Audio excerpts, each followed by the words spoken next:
First of all, I don't know what an Eckhart Tolle or Hamid Ali might say about this, or Adyashanti, but they might say something like, the seeking itself is a stance of deficiency, because you're saying you haven't got something. In other words, you're not in touch with your own wholeness. So you're creating more problems for yourself by positing yourself as a seeker. That's one way to look at it. I'm not sure that's what they would say, but I've heard similar statements.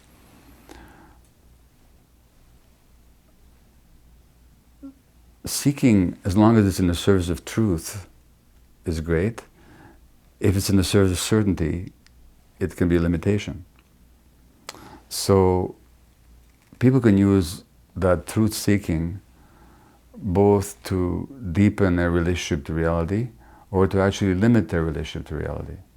And I think it's a California-based Buddhist teacher, psychologist John Wellwood, who talks about what he calls a spiritual bypass. And I've seen a lot of people using a spiritual bypass to get away from themselves. So that the so-called spiritual seeking itself and the seeking of transcendent experience and the self-definition as a spiritual seeker can be a way of avoiding contact with their truer selves, even though it's being done in the name of contact with the truer self. And particularly in the realm of illness, and given my conviction and my findings over and over again, that illness is an expression of the avoidance of truth on the emotional level. Some people can displace dealing with their emotions by putting all their energy into finding the spiritual truth, and that's what I believe Wellwood calls spiritual bypass.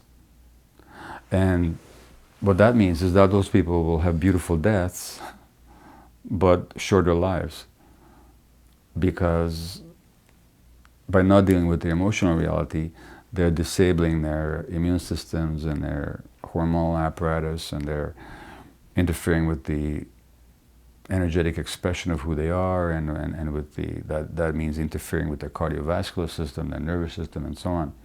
So it all depends on what we mean by spiritual seeking. And we do have this separation, particularly in the West, of if we're spiritual seekers, does that mean we're not supposed to be angry anymore? Does that mean that we have to be serene all the time? Which is just a way of emotional repressing yourself.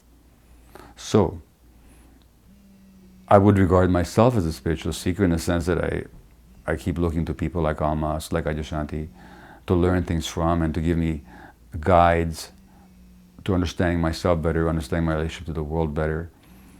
But at the same time, the work has to be done on multiple levels, and if it's only on the spiritual level, it can be a real restriction of our full experience.